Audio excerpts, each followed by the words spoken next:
Hi all, എല്ലാവർക്കും നമ്മുടെ പുതിയൊരു വീഡിയോയിലേക്ക് സ്വാഗതം. ഇന്നൊരു സ്പെഷ്യൽ മീൻകറിയുടെ റെസിപ്പി ആയിട്ടാണ് വന്നിരിക്കുന്നത്.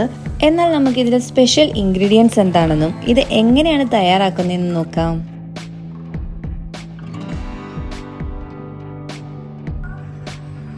ഫിഷൊക്കെ നന്നായിട്ട് ക്ലീൻ ചെയ്ത് ഞാനിവിടെ മാറ്റി വെച്ചിട്ടുണ്ട്. ഇത് ക്യാറ്റ് ഫിഷ് ആണ്. ആദ്യം തന്നെ നമുക്ക് വെളുത്തുള്ളിയും ഇഞ്ചിയും ചതച്ചെടുക്കണം.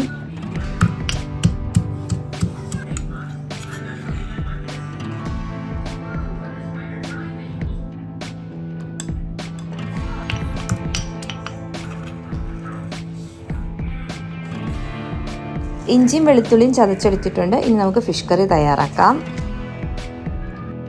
ചട്ടി ചൂടായി വരുമ്പോൾ അതിലേക്ക് ഓയിൽ ഒഴിച്ചു കൊടുക്കാം. അതിലേക്ക് 1 ടീസ്പൂൺ കടുക് ചേർത്ത് കൊടുക്കാം. സ്വല്പം ഉലുവയും ചേർത്ത് കൊടുക്കാം. ഇനി നമ്മൾ ചതച്ച് വെച്ചിട്ടുള്ള ഇഞ്ചി വെളുത്തുള്ളി ചേർത്ത് കൊടുക്കാം. ഇനി ഇതിലേക്ക് പച്ചമുളകും കറിവേപ്പിലയും ചേർത്ത് കൊടുത്ത് പച്ചമണം മാറുന്ന വരെ ഒന്ന് വഴറ്റിയെടുക്കാം. അതിനുശേഷം 1 ടീസ്പൂൺ മഞ്ഞൾപ്പൊടി, 1/4 ടീസ്പൂൺ കായപ്പൊടി, 3 ടേബിൾ സ്പൂൺ കാശ്മീരി മുളക് പൊടി, 1/2 ടീസ്പൂൺ മല്ലിപ്പൊടി ഇവയെല്ലാം ചേർത്ത് നന്നായിട്ടൊന്ന് വഴറ്റിയെടുക്കാം. മസാലകളെല്ലാം നന്നായിട്ട് വഴറ്റിയെടുത്തിട്ടുണ്ട്. ഇനി ഇതിലേക്ക് ടേസ്റ്റിന് ആവശ്യമായ ഉപ്പൂടെ ചേർത്ത് കൊടുക്കാം. ഇനി ഇതിലേക്ക് കുടംപുളിയും ആവശ്യത്തിന് വെള്ളവും ചേർത്ത് നന്നായിട്ട് തിളപ്പിച്ചെടുക്കാം.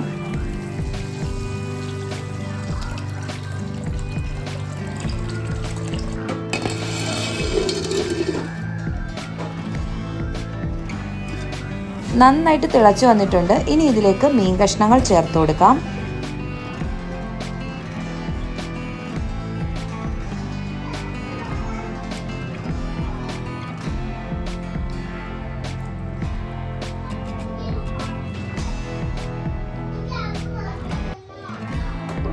മീൻ കഷ്ണങ്ങളെല്ലാം ചേർത്ത് കൊടുത്തതിന് ശേഷം അടച്ചു വെച്ച് നമുക്ക് കുക്ക് ചെയ്തെടുക്കാം. ഇടയ്ക്ക് ഇതുപോലൊന്ന് ഇളക്കി കൊടുക്കാം. മീൻകറിയുടെ കുക്കായി വന്നിട്ടുണ്ട്. ഇതിലേക്ക് 3 ടേബിൾ സ്പൂൺ വെളിച്ചെണ്ണയും കുറച്ച് കറിവേപ്പിലയും ആവശ്യമെങ്കിൽ മാത്രം കുറച്ച് ഉലുവാപ്പൊടിയും ചേർത്ത് കൊടുക്കാവുന്നതാണ്.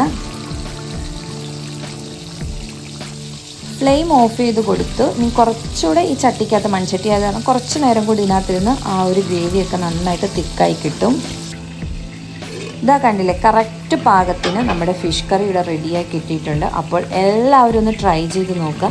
ഈ സെയിം ഇൻഗ്രീഡിയൻസ് ചേർത്ത് എല്ലാ മീനിലും നമുക്ക് ഈ മീൻകറി ചെയ്തെടുക്കാൻ പറ്റും.